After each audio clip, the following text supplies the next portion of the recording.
Tonight on the program, we shall focus attention on two critical issues that concern selection in Nigeria. The first shall be the controversy surrounding the mode of primaries adopted by the APC in Edo State. The two factions of the party were in court on the issue of mode of primaries. In the case of the latest development in Edo State, the question is, what does Section 85 of the Electoral Act 2010, as amended, said about mode of primaries?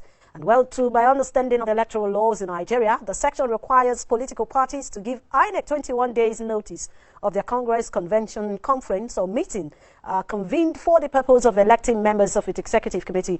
APC National Publicity Secretary, that's Larry Onilu, told newsmen over the weekend that the decision of the party's National Working Committee to use direct primaries for the primary scheduled for June 22 remains inviolable.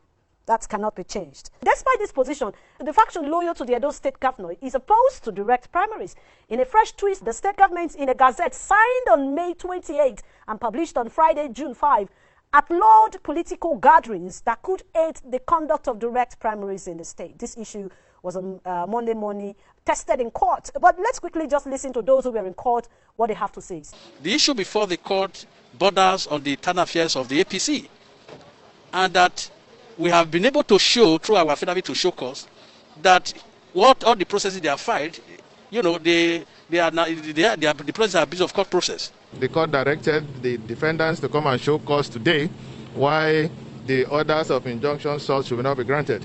So the parties were not in agreement about the procedure. So the court rose, came back and delivered a ruling restraining APC from taking any steps to implement any decision pertaining to the mode of primaries to be adopted, pending the determination of the case, which has now been fixed for Thursday the 11th for hearing. And you have heard from the two parties and what they have to say. It's not coming from Ijoma anyway. But let's go to Edo State. Let's go to Benin City. And we have two persons representing the two sides, one on Skype and the other via telephone. We'll be joined by Dr. Don Pedro Obaseki and also be joined by a former House of Representative member, Samson Osagie. Thank you very much, Dr. Obaseki, for coming on the show. Now, let's take the issue to the weekend. What happened? The governor issued, came up with a regulations which has been gazetted. And according to the report that I read, that regulation has a connection with the Quarantine Act as well as the Presidential Task Force and NCDC guidelines for this season. We also know that INEC has also come up with their own regulation. If that regulation is saying there shall be no political activities across the state except in Benin City, the Ogbe Stadium. And if you must gather more than 10 persons, that means, more than 10,000 persons in one local government, you need to take permission from the government. And the question is, the head of that government happens to be an interested party. Is it that the governor of Edo State is doing this to stop the direct primaries from holding? Yes, to tell the mind's design on the face. But one thing is clear. The governor has displayed a high level of responsibility, first, to the health of his people, to the health of the citizens of the state, without pandering to the political speak. This is important. Nigeria is in a global pandemic. Nigeria is part of the Committee of Nations. The entire world, including Nigeria, including the Presidential Task Force on COVID-19, including the National Center for Disease Control, has come out clearly, along with the World Health Organization. However, elections must hold. So what the governor has is very simple. To make sure that though elections will hold, they should hold in tandem and in consonance with what is the best global practice today, now, in present circumstance, as prescribed by the World Health Organization, as prescribed by the National Center for Disease Control, and with the same protocols as espoused by the Presidential Task Force. Anybody who does anything to the contrary actually shows a propensity for hatred for our people. I am not looking at the political side.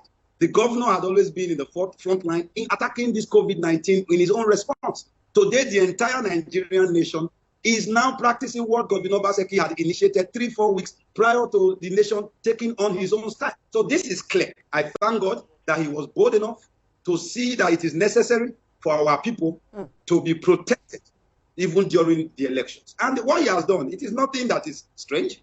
He has said that indirect primaries best suits the present circumstance. And if, for example, he's doing that out of the blues, it's understandable. But he's doing it in consonance with what has been the precedence.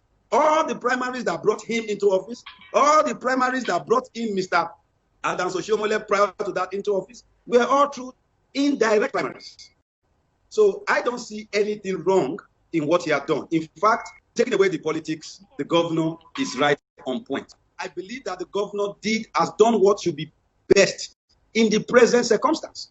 And he has done that in line with best global practice. You have said the governor is doing what he has to do to safeguard the lives of the people of Edo State in the time of COVID-19. But as it stands now, would there not be issues clashing? Because what the APC national body is saying is that they want to keep by the rules of our electoral laws. And that rule says 21 days to the date for primaries, you have to reach INEC and let INEC know the way and procedure you want to go about your primaries. On the day of that primaries, everybody is wondering what will happen. Does it mean that the direct primaries will not hold because there's a gazetted regulation stopping that primaries to hold at that time following the outbreak of COVID-19 disease? This is a very simple issue. There is no need to play Japa work with this. The governor has done what is right in the eyes of the law. However, if I see that letter correctly, we were told by the same Mr. Onilu that a meeting was held on the 21st of May, where the decision to do direct primaries was reached without following the protocols known to the constitution of the APC. That is by the one hand. On the other hand, we are told in the letter submitted to INEC that it was written on the 19th, 2 days before that meeting was held. So there are too many conflicting things, and it is showing that there is a lot of insincerity. The propensity for insincerity is beyond board. Number two, the government last week gazetted that, and that was not it has nothing to do directly with the INEC Electoral Act. Electoral Act section 85.1 and section 85.2 makes it clear on the number of days. It is clear on exactly in section 87. It also talks about the protocols to follow so as to host a primaries for nomination of the governor. Those things are clear. This issue of the party constitution, the issue of the Electoral Act cannot supersede an instrument of state, which is the standing binding law in Edo State today. The primary responsibility of government and all the rules and regulations of government, including the constitution, which is the ground norm of this nation, it is the protection of lives and properties of the citizens of the Federal Republic of Nigeria. Using computer modeling, the governor has demonstrated that there is going to be a peak in the amount of cases in Edo State, and that is sure and clear. What the APC National Working Committee has done so far is to throw away the precedents of the APC, throw away the practice. Samson, just hold on. What is clear, Nigerians are not fools. It is clear that in spite of the COVID-19, in spite of the National Center for Disease Control, in spite of the World Health Organization regulations, in spite of the regulations of the Presidential Task Force on COVID-19, the APC National Working Committee chose an option that does not represent the practicalities on ground today. It chose an option that negates the precedents that has been set by the APC in Edo State and in other states across the nation since 2015. Also set aside all the non-common sense that is needed to be displayed at this time. You say people should not go to marketplaces. You ban funeral ceremonies. You ban parties, weddings and everything. And you want to hold multiple elections at various centers across 192 wards in Edo State with each of the wards having 1,000 plus members. Come on, let's... Dr. Obaseki, we've been able to reach Samson Osagie, and he's already online. Honorable, thank you very much for coming on the show. It's nice to be with you again. The government of Edo State brought up a regulation which has been gazetted. That regulation says no political gatherings in the state except you want to use the Obe Stadium. And they went further to say if you are gathering more than 10,000 persons, you need to write to the government to take permission to do that. And just this morning, I also saw a statement from the People's Democratic Party in Edo State that the governor has given them the permission to use the Sanyal Ogbemudia Stadium. Do you think there's mischief being played by the Edo State government because of the direct primary option? I'm happy to speak on this issue.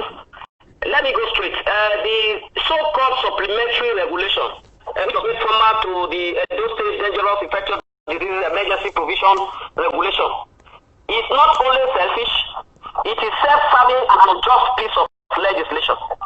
It is an abuse of the power, the executive power of the governor to attempt to twist his political planning to organize a direct primary for governorship candidate aspirants, of which he is one of them. Two, it is an unjust law because it does not accord with common sense. It does not accord with morality. Martin Luther King Jr. said, it is a moral obligation to disobey unjust law. Now, we are obligated, and those people are obligated to disobey such law because it does not accord with common sense.